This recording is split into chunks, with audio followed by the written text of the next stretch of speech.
নমস্কাৰ educational video' তোমালোক সকলোকে স্বাগতম জনাইছোঁ। আজি আমি ষ্টাৰ্ট কৰিম ক্লাছ 10ৰ ফাৰ্ষ্ট চেপ্টাৰ বাস্তৱ সংখ্যা অৰ্থাৎ ৰিয়েল নাম্বাৰ চেপ্টাৰ। এতিয়া বাস্তৱ সংখ্যা কাক কয়? ফাৰ্ষ্ট অফ অল এতিয়া বাস্তৱ সংখ্যা কাক কয়?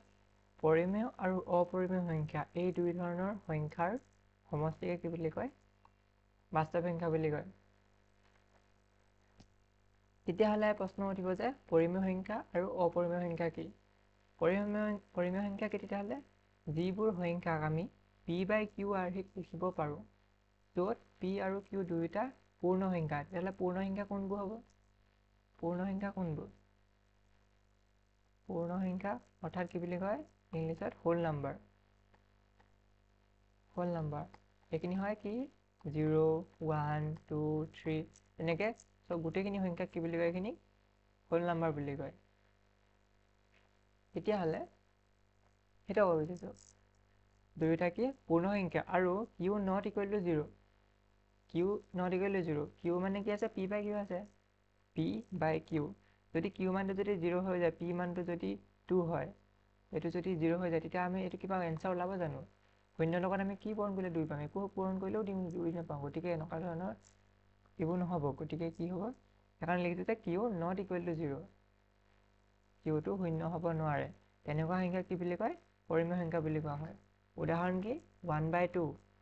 1টো কি এটা পূৰ্ণ সংখ্যা, 2টো কি এটা পূৰ্ণ সংখ্যা, ওপৰত আছে কি -3, -3টো কি এটা পূৰ্ণ সংখ্যা, তলত 5 আছে, 5টো কি এটা পূৰ্ণ সংখ্যা আৰু 5 not equal to 0। এতিয়া 0টো কেনেকৈ হয়? এতিয়া পাছত এইটো কুৱেশ্যনে উত্থাপন হ'ব যে 0টো কেনেকৈ হ'ল? এতিয়া অ'কে, 0টো কেনেকৈ পৰিমেয় সংখ্যা হয়?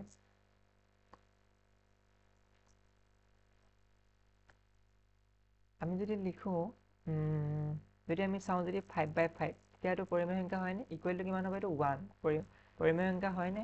হয়। এতিয়া যিবোৰ সংখ্যাক আমি সংখ্যাটোত কৈছিলোঁ, যিবোৰ সংখ্যাক আমি p/q আৰ্হিত লিখিব পাৰোঁ, সেইবোৰ সংখ্যাকে পৰিমেয় সংখ্যা বোলে।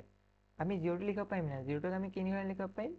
0/0 লিখিব পাৰিম। এইটো সত্য একচুৱেলি। যদি 0/0 থাকে তেতিয়াহ'লে এইটো 0 হ'ব। কিন্তু যদি এনেকুৱা হয় যে তলত 0 আছে, ওপৰত 1 আছে, তেতিয়া এইটো পূৰ্ণ কি বুলি পৰিমেয় সংখ্যা হ'বনে? তেতিয়া এইটো পৰিমেয় সংখ্যা নহয়। নাইবা যদি 0 মানটো এনেকৈ পাওঁ যে ওপৰত 0 আছে, তলত যেনিবা 2 আছে, তেতিয়া আমি এইটো 0 পাম। কিন্তু এইটো এতিয়া হ'বনে?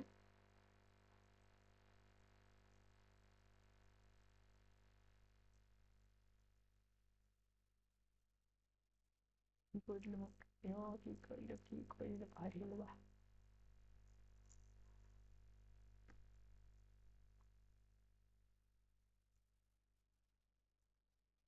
গতিকে আমি কি পালোঁ যে শূন্যটো এটা পৰিমেয় সংখ্যা হয়, বা আমি ভালকৈ পাছত কুৱেশ্যনত ডিছকাছ কৰিম। যিবোৰ সংখ্যাক p/q আৰ্হিত প্ৰকাশ কৰিব নোৱাৰি, য'ত p আৰু q পূৰ্ণ সংখ্যা আৰু q not equal to 0, তেনেকুৱা সংখ্যাক অপৰিমেয় সংখ্যা বুলি কোৱা হয়। উদাহৰণস্বৰূপে √2, √3 আৰু পাই।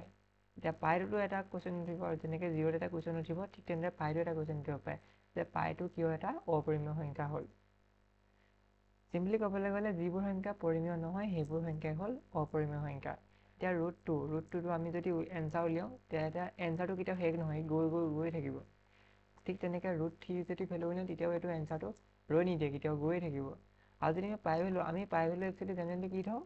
22/7 নহয়। এইটো সঁচা হয়নে বাৰু?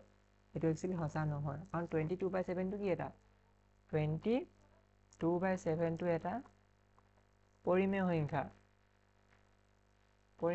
কিন্তু পাইটো এটা অপৰিমেয় সংখ্যা।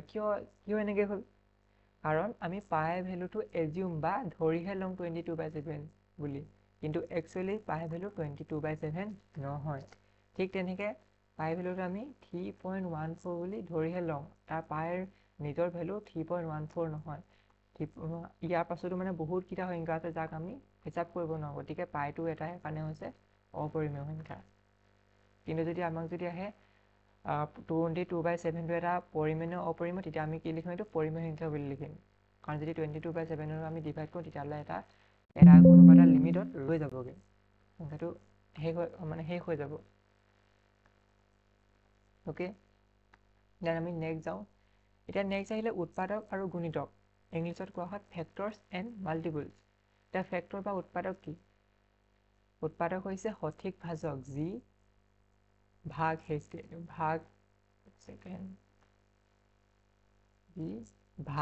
নথকাকৈ হৰণ কৰে বা ভাগ শেষ শূন্য হয়।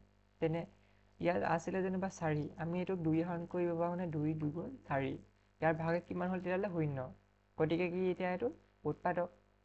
4 উৎপাদক কি হ'ব পাৰে? এতিয়া 2 4 উৎপাদক হ'ল। গুণিতক কি? এটা নিৰ্দিষ্ট সংখ্যাৰ লগত কোনো সংখ্যাৰ গুণফল, মানে এটা সংখ্যা আছে, ধৰা হ'ল 3 আছে।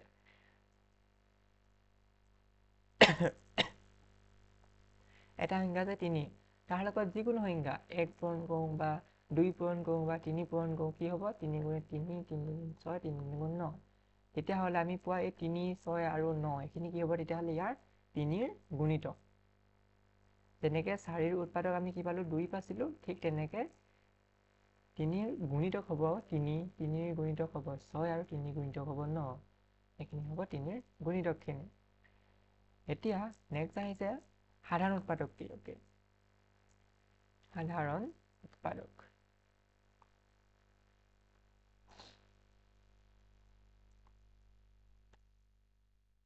এতিয়া সাধাৰণ উৎপাদক কাক কয়? সাধাৰণ উৎপাদক হ'বলৈ আমি ফাৰ্ষ্টে দুটা সংখ্যা ধৰি লওঁ। এটা আছে যেনিবা 4, এটা আছে যেনিবা 6। এতিয়া 4 আৰু 6 আমি দুইটাকে 2 হৰণ যায়নে? যায়। গতিকে 2 2 × 4 কি থাকিলে? 0 থাকিলে। এইটোকো 2 যায়, 2 3 × 6 0। আমি 4টো কেনেকৈ লিখিব পাৰোঁ তেতিয়াহ'লে? 4 = 2 পূৰণ 2 লিখিব পাৰোঁ। আৰু ঠিক তেনেকৈ আমি 6 কি লিখিব পাৰোঁ? 2 পূৰণ 3। তেতিয়াহ'লে ইয়াত সাধাৰণ উৎপাদক কি হ'ব? ইয়াত সাধাৰণ উৎপাদক হ'ব 2। কিয় 2 হ'ল? কাৰণ 2টো কি হ'ল ইয়াৰ? এই দুইটা 4 আৰু 6 দুইটাতে কি আছে? সাধাৰণভাৱে মানে কমন হৈ আছে, মানে ইয়াতো আছে ইয়াতো আছে। গতিকে এই দুইটোৱে হ'ব কি? সাধাৰণ উৎপাদক। এতিয়া নেক্সট আহিলে সাধাৰণ গুণিতক। এতিয়া আমি প্ৰথমে লিখোঁ 3ৰ গুণিতকখিনি লিখোঁ। 3ৰ গুণিতক আৰু 2ৰ গুণিতক লিখোঁ। 2ৰ গুণিতক কি? 2 × 2 2 × 2 4 6 8 10 12 14 লৈকে লিখিলোঁ যেনে। আৰু 3 গুণিতক লিখিলোঁ 3 6 9 12 15। তেতিয়াহ'লে 2 আৰু 3ৰ গুণিতকখিনি এইখিনি। এতিয়া সাধাৰণ গুণিতক হ'বলৈ কি হ'ব লাগিব? সাধাৰণ গুণিতক তাক ক'ব যোনটো কি হৈছে? দুইটাতে সাধাৰণভাৱে আছে। কি ইয়াত একেবাৰকে আছে? 2 ইয়াত আছে, ইয়াত নাই। 4 ইয়াত নাই, 6 দুইটাতে আছে। 6 দুইটাতে আছে, আৰু কিবা দুইটাতে আছে নি? আৰু 12 দুইটাতে আছে। গতিকে সাধাৰণ গুণিতক কি হ'ব তেতিয়াহ'লে? ইয়াত 6 আছে আৰু 12 আছে। 6 আৰু 12 হ'ব ইয়াৰ সাধাৰণ গুণিতক। অ'কে, নেক্সট আছে গ সা গু আৰু ল সা গু। গ সা গু মানে কি হৈছে? গৰিষ্ঠ সাধাৰণ উৎপাদক। গৰিষ্ঠ সাধাৰণ উৎপাদক নামতে ওলাই আছে কি? আটাইতকৈ ডাঙৰ সাধাৰণ উৎপাদক। আটাইতকৈ ডাঙৰ সাধাৰণ উৎপাদকটোকে কি বুলি কয়? গৰিষ্ঠ সাধাৰণ উৎপাদক বুলি কয়।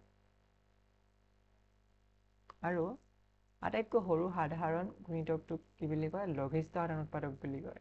আমি কেনেকৈ গ সা গু আৰু ল সা গু উলিয়াম সেইটো আমি নেক্সট গম পাম। যদি ইয়াত কেইবাটাও প্ৰচেছ থাকিব পাৰে। মানে কি কৰোঁ আমি? গৰিষ্ঠ সাধাৰণ উৎপাদক, অৰ্থাৎ আমি সাধাৰণ উৎপাদক দুটা সংখ্যা ল'লোঁ যেনিবা। সংখ্যা দুটাৰ পৰা আমি কেইবাটাও সাধাৰণ উৎপাদক ক'ব পাৰোঁ। এতিয়া তাৰ ভিতৰত আটাইতকৈ যিটো ডাঙৰ উৎপাদক ওলাব, সেই ডাঙৰ উৎপাদকটোৱে কি হ'ব তেতিয়াহ'লে? সেইটো গৰিষ্ঠ সাধাৰণ উৎপাদক হ'ব। আৰু আটাইতকৈ সৰুটো কি হ'ব? লঘিষ্ঠ সাধাৰণ উৎপাদক হ'ব।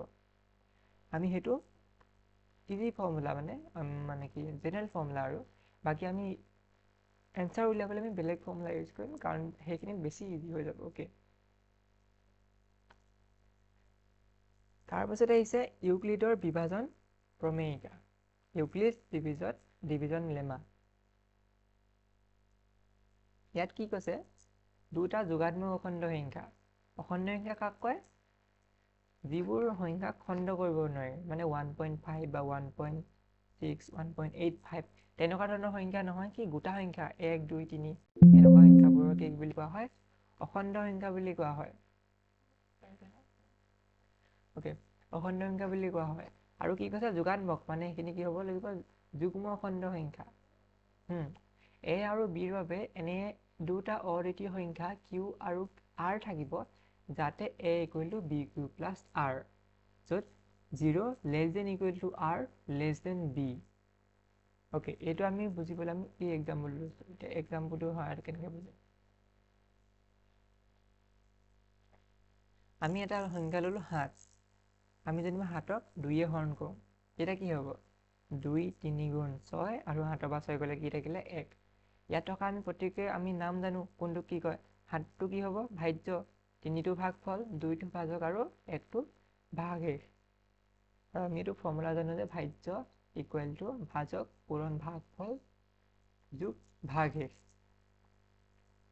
আমি সেইটো ফৰ্মুলাকে ইয়ালৈ আনিছোঁ কেনেকৈ আনিছোঁ এতিয়া গম ওকে মানে এইটোত আমি কি কৰিছোঁ ইয়াতে আমি লিখি দিওঁ আমি সংখ্যাটো কি ধৰিছোঁ ইয়াত এ ক'ত আছে আমি সংখ্যাটো ধৰিলোঁ এ ধৰিলোঁ এক আমি কিহে হৰণ কৰিম বুলি কৈছোঁ এ আৰু বিৰ বাবে এনে দুটা অদ্বিতীয় সংখ্যা মানে এ আৰু বি মানে এটো আমি ধৰিলোঁ ভাজ্য হিচাপে ধৰিলোঁ আৰু বিটো আমি ধৰিলোঁ ভাজক হিচাপে ওকে বি এ হৰণ কৰিলোঁ তেতিয়াহ'লে আমি কি পাম এনে দুটা অদ্বিতীয় সংখ্যা পাম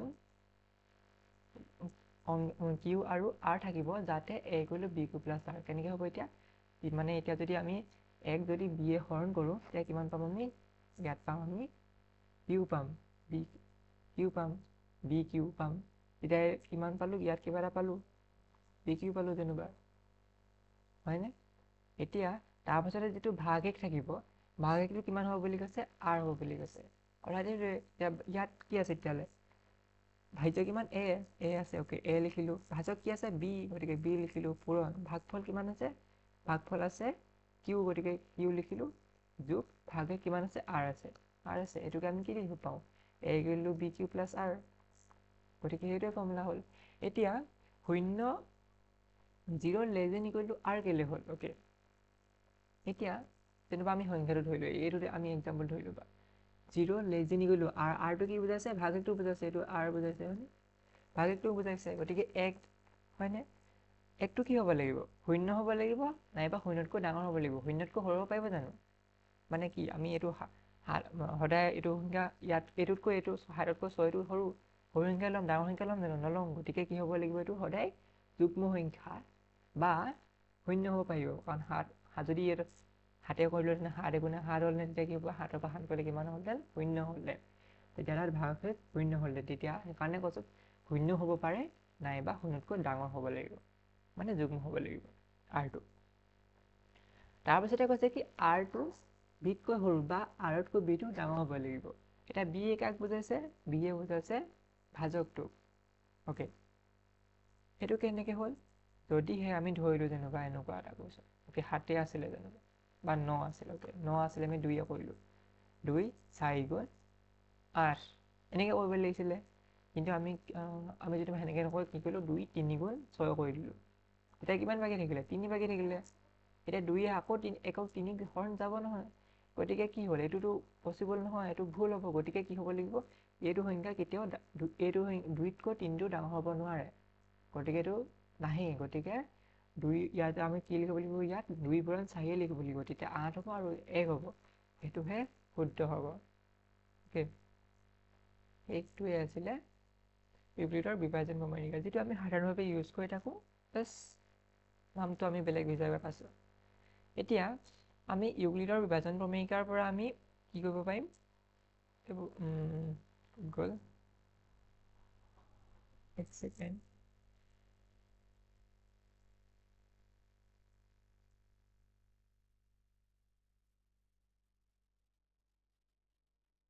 ওকে দুটা যোগাত্মক অখণ্ড সংখ্যা চি আৰু ডি আছে যাতে কি কয় চিটো ডিতকৈ ডাঙৰ তাৰপিছত এতিয়া যদি গড়খাকো উলিয়াবলগীয়া হয় তেতিয়াহ'লে আমি এইখিনি ষ্টেপ ল'ব লাগিব বা সোপান ষ্টেপ ল'ব লাগিব কি ষ্টেপ 1 কি কৈছে চি আৰু ডিত ইউক্লিডৰ বিভাজন প্ৰয়োগ কৰা তেতিয়া আমি পূৰ্ণ সংখ্যা কিউ আৰু আৰ পাম যাতে C = d³ + r 0 less than equal to r less than b.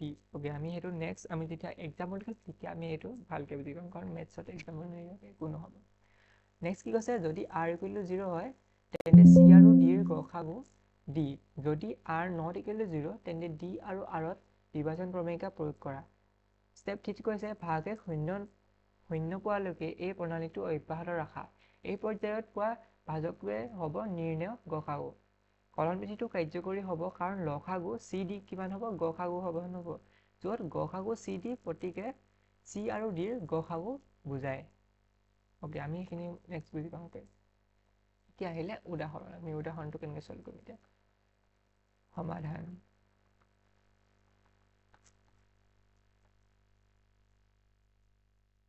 ঠিক আছে ইউক্লিডৰ কলন বিধি প্ৰয়োগ কৰি 4052 আৰু 12576 গসাগু উলিয়াব কৈছে তেতিয়াহ'লে আমি কি কৰিম প্ৰথম ষ্টেপ নম্বৰ 1 কি কৰিম আমি ষ্টেপ 1 বা সোপান 1 বুলি ক'ব পাৰা তোমালোকৰ ষ্টেপ 1 টো ইজি লিখিবলৈ গতিকে এইটা প্ৰথম আমি শৰ্টত কি কৰিম আমি ডাঙৰটো উলিয়াই লম কোনটো ডাঙৰ ইয়াত আমি কোনটো ডাঙৰ 12576 টো ডাঙৰ কাটকৈ ডাঙৰ 4052 টো কৰি তেতিয়াহ'লে আমি কি কৰিম এই ডাঙৰ সংখ্যাটো সৰু সংখ্যাটোৱে হৰণ কৰিম এতিয়া লিখিম তেতিয়াহ'লে 12576 সমান লিখিম এতিয়া এইটো হৰণ কৰি দিম কিমান হ'ব 12576 আমি হৰণ কৰিম 4052 এতিয়া 4052 কেইবাৰ যাব 4052 কেইবাৰ যাব অলমোষ্ট 3 বাৰ যাব 3 বাৰ গ'লে কিমান হ'ব 4 3 গুণ 12 হ'ব 1 সেকেন্ড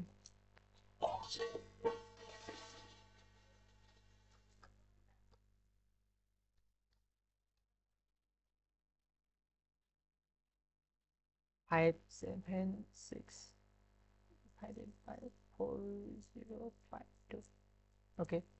আমি তাত পাম 1 সেকেন্ড বুলি হ'ব ওকে ওকে ওকে আমি এটো এটা কেনেকৈ উলিয়াম ওকে কি কৰিম এতিয়া 4 সিম্পলি আমি 3 চাব পাৰোঁ ন 4052 যদি আমি 3 মাল্টিপ্লাই কৰোঁ তেতিয়াহ'লে আমি পাম 12156 যদি 2 গ'ল 0 এটো হৈ গ'ল 2 এটো হৈ গ'ল 4 তো কিমান হ'ল 420 পালো তেতিয়াহ'লে আমি কি লিখিব পাওঁ এটো কি আছে তেতিয়াহ'লে এটো ভাজ্য মান কি ভাজক 4052 পূৰণ ভাজক পূৰণ ভাগফল 3 যোগ ভাগ 1 420 এটো পালো স্টেপ 1 এটা স্টেপ আমি 2 লে গলো এতিয়া কি পালো যিহেতু কি হল ভাগে কিমান এটো ভাগ 1 420 ভাগ 1 420 যেটো শূন্য নহয়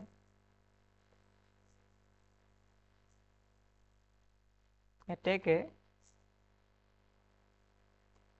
4052 আৰু এই ভাগফলটো কিমান আছিল 420 আছিল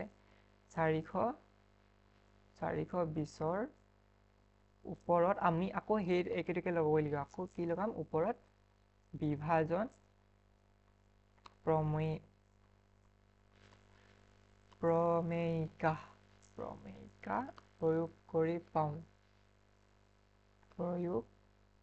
কৰি পাওঁ কি পাম ওকে সেই একেটোকে আমি কি কৰিম এতিয়া 4052 আৰু 420 ৰ কাৰণে ইউজ কৰিম এতিয়া প্ৰথম কথা কি 4052 টো ডাঙৰ 420 তকৈ গতিকে আমি কি কৰিম 4052 জেগাত আমি লিখিব লাগিব এতিয়া 4052 ক আমি 420 ৰে হৰণ কৰিব লাগিব একেবাৰে যাব 420 এ 9 বাৰ যাব 420 পূৰণ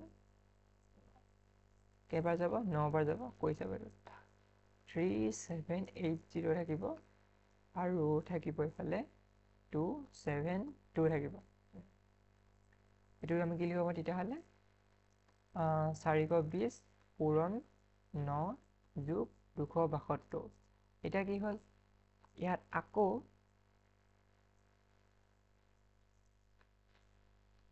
step 3 আকৌ আমি কি পালো আকৌ কি হল ভাগশেষ 272টো কি শূন্য নহয় এতেকে আমি আকৌ কাক ধৰিব লাগিব 420 আৰু 420 আৰু 272 ওপৰত একে লাইনকে লিখিবা বেলেগ বেলেগ লাইন আগতে যেনেকৈ লিখো তেনেকৈ লিখিম ওপৰত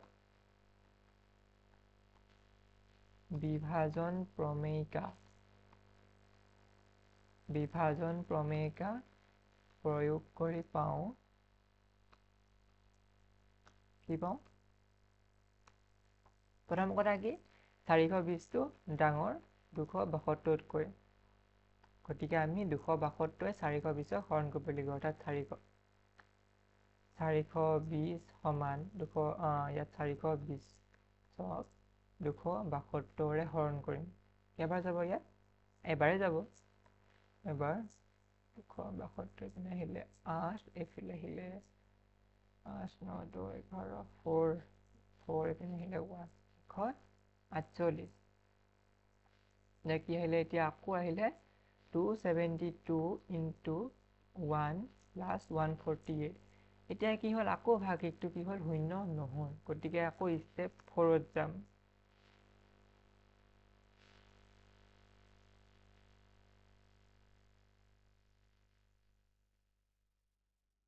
ষ্টেপ 4 বা এইখিনি আমি ষ্টেপ নিলিখাকে কৰিব পাৰোঁ ষ্টেপ 4 লিখিলোঁ যেনেকুৱা এতিয়া আমি আকৌ একেটা কথাকে লিখিম আকৌ কি হ'ল ভাগশেষ কি হ'ল ভাগশেষ কিমান পালোঁ আমি 148 পালোঁ যিটো 0 ইকুৱেল নহয় এতেকে এইখিনি কথাকে আকৌ লিখিম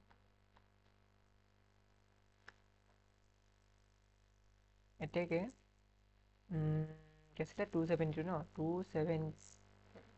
272 আৰু 148ৰ ওপৰত বিভাজন প্ৰমেয়িকা প্ৰয়োগ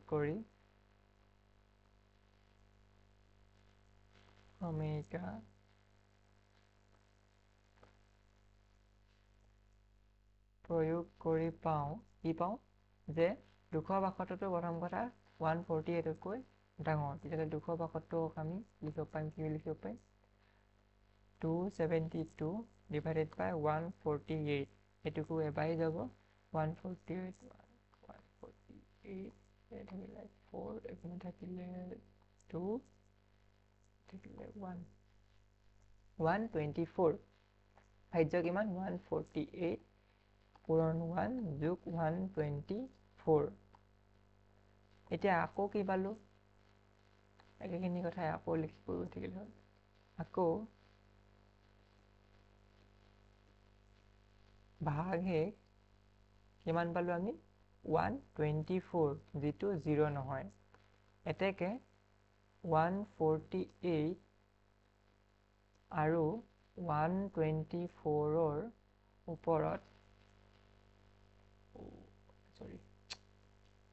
ওপৰত বিভাজন প্ৰমেয়িকা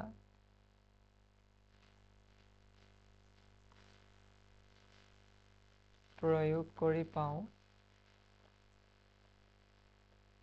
কি পাওঁ যে প্ৰথম কথা কি 148টো 124তকৈ ডাঙৰ গতিকে 148ৰ জেগাত আমি লিখিব লাগিব আৰু 148 divided by 124টো এবাৰে যাব 124 এপিনে আহিলে 4 এপিনে 24 আহিলে গতিকে আমি কি লিখিব পাওঁ ভাজক আছে 124 ইনটু ভাগফল 1 আৰু ভাগফল আমি 24 তেতিয়া আকৌ আমি একেটো ষ্টেপে আকৌ এবাৰ কৰিব লাগিব আকৌ বা পুনৰ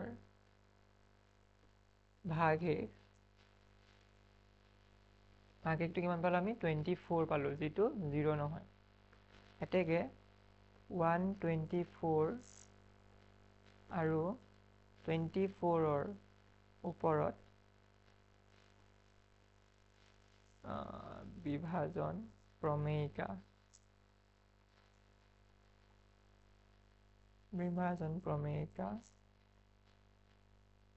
প্ৰয়োগ কৰি পাওঁ। প্ৰথম কথা কি 124টো ডাঙৰ 24তকৈ, হয়নে? হয়। এতিয়া 124ক আমি ডিভাইড কৰিম কিহে? 24ৰে। 24ৰে যদি যায় কেইবাৰ যাব? 24ৰে যাব 5 বাৰ। 5 ছেকেণ্ড পিছত 2 কৰিলে 5 ছেকেণ্ড 11 বাৰ 120 হ'ল আৰু 4 থাকিলে। এইবাৰ ভাগ 1 থাকিব 4। এতিয়া আমি কি লিখিব পাৰিম? 124 ইকুৱেল টু ভাজক আছে 24 ইনটু ভাগফল 5 যোগ ভাগ 1 4। অ'কে, নেক্সট যিহেতু আকৌ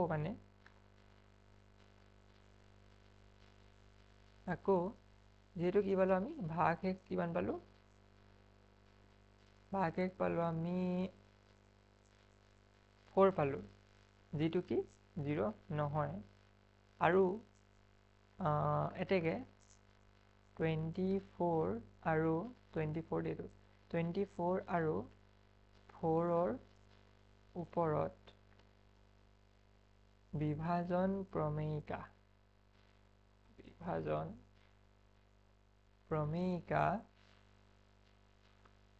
প্ৰয়োগ কৰি পাওঁ। কি পাওঁ? যে প্ৰথম কথা কি 24টো ডাঙৰ 4তকৈ, গতিকে 24 ইকুৱেল টু কিমান হ'ব? আমি জানোৱে ডাইৰেক্ট যদি চাবলৈ যাওঁ 24 ডিভাইডেড বাই 4 গৈছে 4 × 6 ইকুৱেল টু 24, গতিকে এবাৰ কিমান পালোঁ? ভাগ 1 0 আহিলে, গতিকে 24 ইকুৱেল টু কিমান হ'ব? 4 × 6 প্লাছ 0। এইবাৰ কি হ'ল? ভাগ 1টো 0 হ'লগৈ। এতিয়া আমি নেক্সট এতিয়া আমি কথা কি লিখিম সেইটোৱে ইম্পৰ্টেণ্ট। অ'কে, ইয়াত কি হ'ল? ভাগ 1 এতিয়া 0 হ'ল। কি হ'ল? 0 হ'ল। গতিকে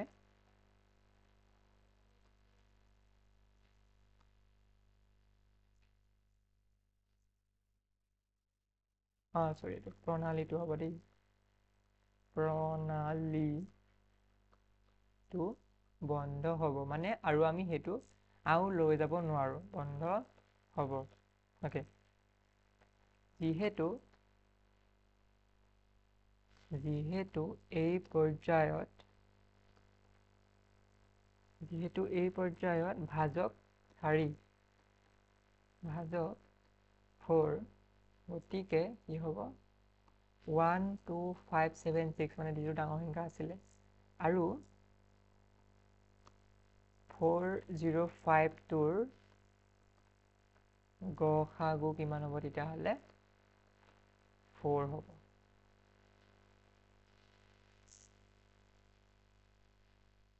গসাগু কেতিয়া হ'ব? তেতিয়াহ'লে 4 হ'ব। মানে আমি শেষলৈকে যিটো সংখ্যা আমি ভাজক হিচাপে পাম, সেই সংখ্যাটোৱে কি হয়গে? গসাগু, অৰ্থাৎ গৰিষ্ঠ সাধাৰণ উৎপাদক হয়গে।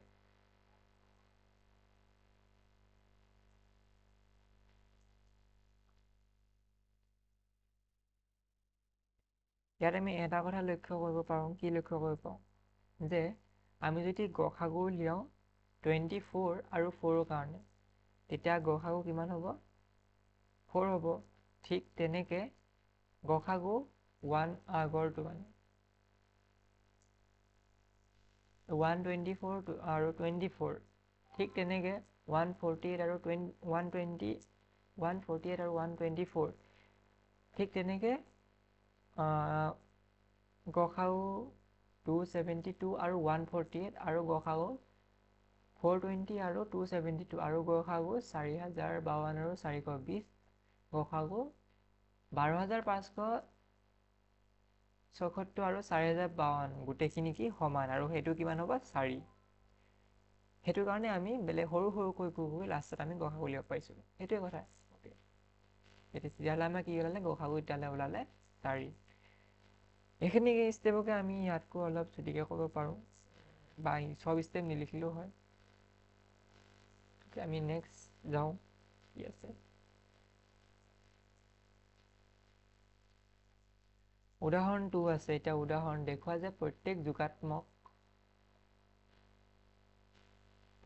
যোগাত্মক যুগ্ম অখণ্ড সংখ্যা 2q আৰ্হি আৰু প্ৰত্যেক যোগাত্মক অখণ্ড সংখ্যাই 2q প্লাছ এইটো 2q প্লাছ 1 আৰ্হিৰ য'ত q কোনোবা অখণ্ড সংখ্যা। অ'কে, প্ৰথমতে আমি কি ধৰিব লাগিব? অ'কে, ধৰা হ'ল এটা যিকোনো যোগাত্মক সংখ্যা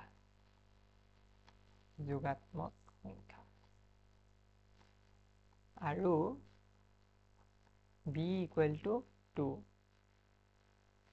তেতিয়াহ'লে মানে তেন্তে আমি ইউক্লিডৰ মানে কি লিখিব পাৰিম? ইউক্লিডৰ কলনবিধিৰ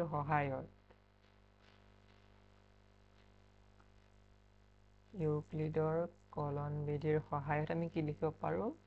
এটা যিকোনো সংখ্যা লৈছোঁ, a ল'লোঁ 2q প্লাছ r, মানে চিম্পলি আমাৰ ফৰ্মুলাটো কি আছিলে? a equal to bq plus r আছিলে। a টো a ভাগেই আছে, b জেগাত আমি 2 বহাইছোঁ, q ভাগেই আছে আৰু r টো r ভাগেই আছে। হ'ল, য'ত q টো কি শূন্যতকৈ ডাঙৰ বা শূন্যৰ সমান হ'ব পাৰিব। অ'কে, আৰু r টো কি হ'ব? r টো 0 হ'ব নাইবা r টো 1 হ'ব। কাৰণটো কি? কাৰণ শূন্যতকৈ কি r টো সমান বা শূন্যতকৈ ডাঙৰ হ'ব আৰু 2তকৈ সৰু হ'ব। এতিয়া যদি আমি 2তকৈ সৰু সংখ্যা চাওঁ, 2তকৈ সৰু কি সংখ্যা আছে? পূৰ্ণ সংখ্যা।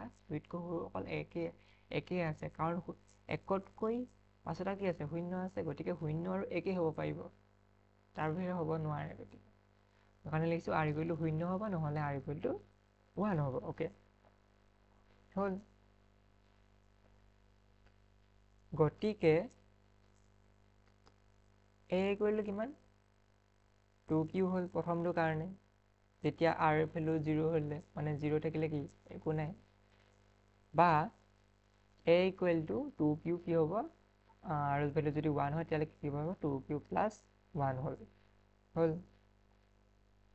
এতিয়া আমি নেক্সট লিখোঁ তেতিয়াহ'লে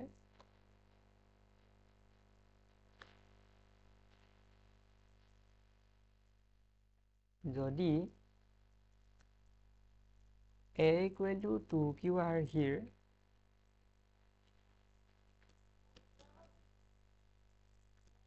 তেন্তে a এটা যুগ্ম অখণ্ড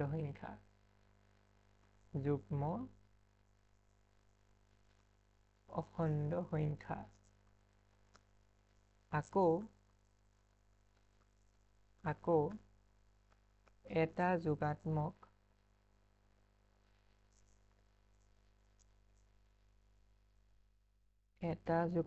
অখণ্ড সংখ্যাই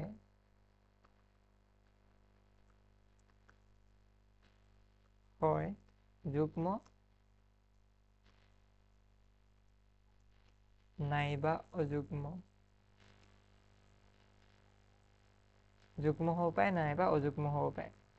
তেতিয়াহ'লে আমি কি লিখিব পাৰিম? গতিকে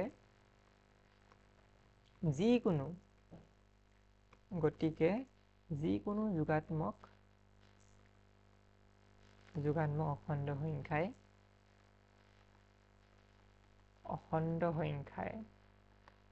2q প্লাছ 1 আৰ্হিৰ হ'ব। যদি a ইকুৱেল টু 2q পালোঁ আৰ্হিৰ, তেন্তে a এটা যুগ্ম সংখ্যা। আকৌ a এটা যুগ্ম অখণ্ড সংখ্যাই হয় যুগ্ম নাইবা অযুগ্ম। গতিকে যিকোনো যোগাত্মক অখণ্ড সংখ্যাই 2q প্লাছ 1 আৰ্হিৰ হ'ব।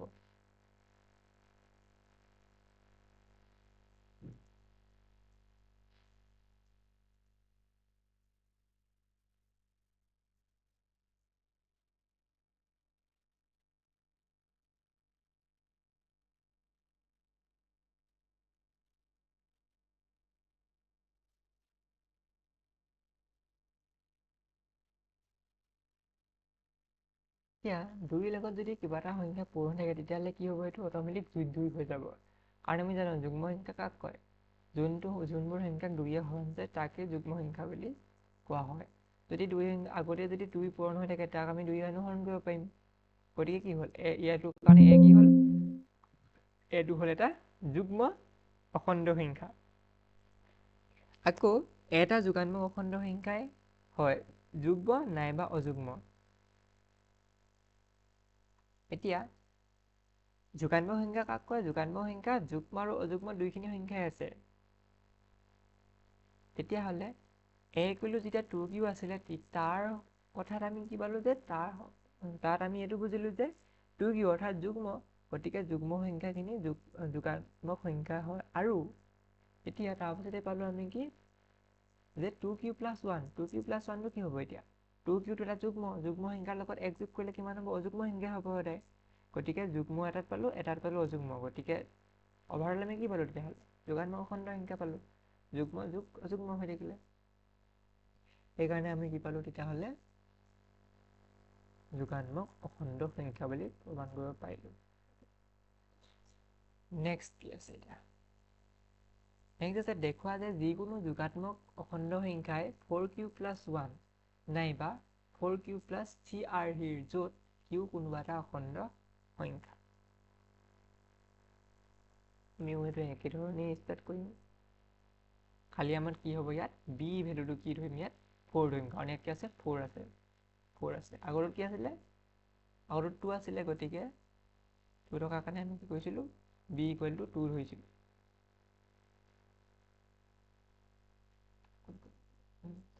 আগৰটোত কি আছিলে? 2q + 1 আছিলে, গতিকে তাত আমি সেইকাৰণে ধৰিছিলোঁ b ভেলুটো আমি 2 বুলি লৈছিলোঁ। ইয়াত আছে 4q আছে, গতিকে b ভেলুটো আমি কি ধৰিম? 4 ধৰিম। বাকী প্ৰচেছটো একে। ধৰা হ'ল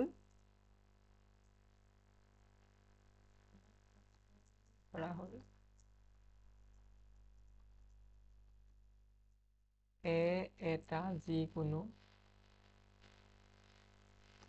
যোগাত্মক অখণ্ড সংখ্যা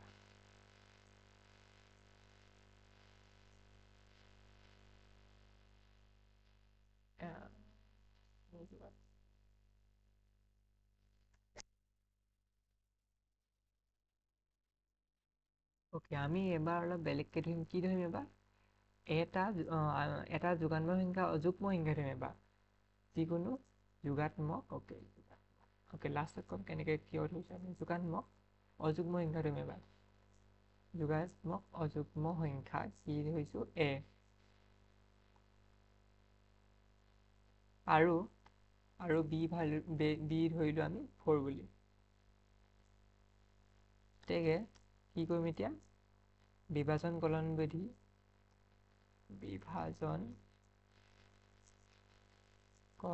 বিধি প্ৰয়োগ কৰি কি পাম এতিয়া? প্ৰয়োগ কৰি কি পাম? a = কিমান হ'ব? bq মানে কি? 4q। এক ছেকেণ্ড, আমি আগৰ হিচাপে কেনেকৈ কৰিছিলোঁ? তেনেকৈ কৰিছোঁ, একচুৱেলি তেনেকৈ কৰিছোঁ। প্ৰব্লেম নাই। 4q + r। এতিয়া ইয়াত অলপ কি বেলেগ হ'ব সেইখিনি কথা লিখিম। যিহেতু এইটো কি আছে? এইটো অকণমান বেলেগ হ'ব। যিহেতু 0 ≤ r <4।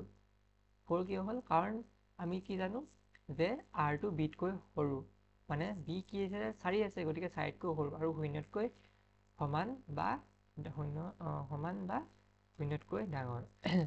গতিকে ইয়াৰ পৰা আমি r ভেলু কি পালো?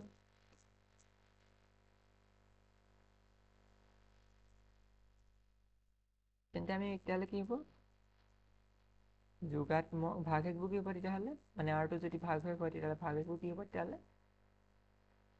যোগাত্মক ভাগশেষবোৰ হ'ব কি হ'ব? প্ৰথম হ'ব 0 পৰা ষ্টাৰ্ট হ'ব, কাৰণ 0 হ'ব পাৰে, 0 1 হ'ল, 2 হ'ল, 3 হ'ল, এতিয়া 4 হ'ব পাৰিবনে? 4 হ'ব নোৱাৰে, কাৰণ কি? 4তকৈ সৰু লাগে বুলি কৈছে। গতিকে আমাৰ r ভেলুখিনি এইখিনি পালো। r মানে 0, 1, 2, 3 খিনি গোটেইখিনি হ'ব পাৰে। তেতিয়াহ'লে অৰ্থাৎ a 4q বা 4q প্লাছ 1 মানে আৰু জেগাত আমি শূন্য পালোঁ তাতে 1 বহাইছোঁ তাৰপৰা বা 4q প্লাছ 2 বা 4q প্লাছ 3 4q প্লাছ 3 হ'ব পাৰে য'ত কি ভাগফলটো কিমান q ভাগফলটো q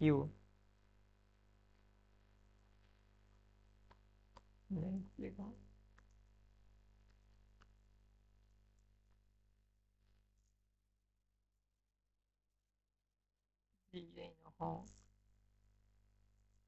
যিয়ে নহওক যিহেতু কি এটা অযুগ্ম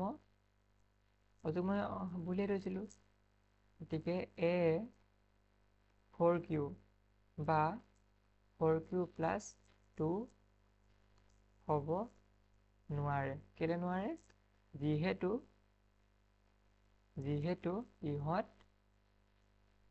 ইহঁত কি ইহঁত দুইৰে বিভাজ্য গতিকে